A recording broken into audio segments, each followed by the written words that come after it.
All right, TGI Friday. This will be a quick update. Unbelievably, Ruben Robin was found not guilty this morning at 26th and Cal. I mean, are you kidding me? Two people shooting at a moving vehicle in the middle of the night on a deserted street corner, and the police show up less than a minute later with nobody else in sight, chase two subjects that were seen running in that direction from the shooting. One ends up being Adam Toledo. The other one ends up being Mr. Roman. And yet, he's found not guilty of all charges, as if he wasn't possessing the gun that was firing at the car. Well, that only leaves one option then. The judge believes that it was Adam Toledo shooting at the vehicle and not Roman. You can't draw any other conclusion. But yet here we are. The city has a decision to make now.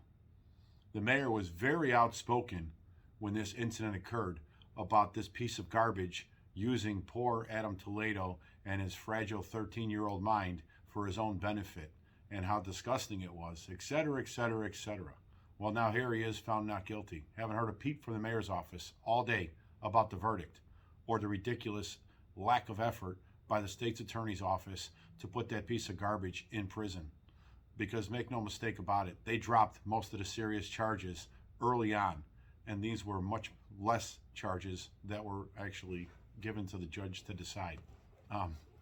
Only in Cook County, swear to God.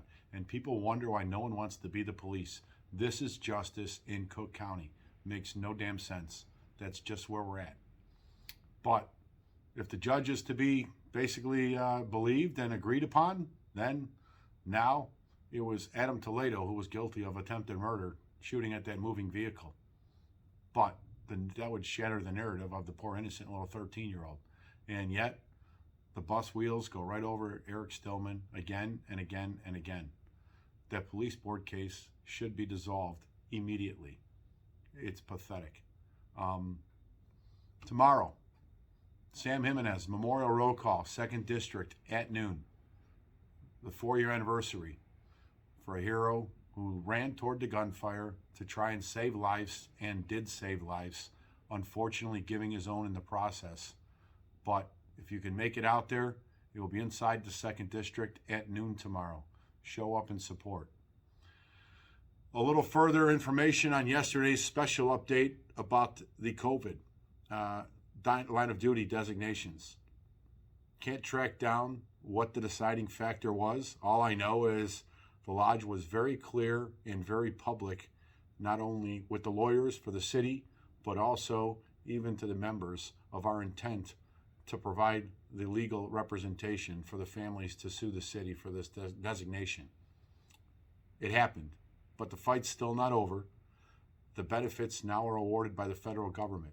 There are, at last count, I'm told, over 300 officers across this country who are still waiting the benefits to be paid out to their families who died in the line of duty from COVID in 2021. Shameful, but that's where we're at, and in the 2022 for that matter. But when the presumption of infection changed in July of last year, it changed the dynamic. So even the federal government gets to play games with treating one set of officers. Literally, you died June 30th, you were good. You died July 1st, you and your family were screwed. Unacceptable. We'll deal with that as it goes forward. Regrettably, the National Lodge isn't doing much, apparently, to challenge those benefits and to force them. But once we get a clearer picture for our 3 members, I can assure you, if we need to carry the torch into federal court like we were against the city, we'll do that too to make it right for these families. They deserve the benefits that every other officer in this country got for COVID line of duty. Period. Full stop. I'll leave it at that. Everybody have a happy Thanksgiving, and I'll see you tomorrow in the 2nd District. Thank you.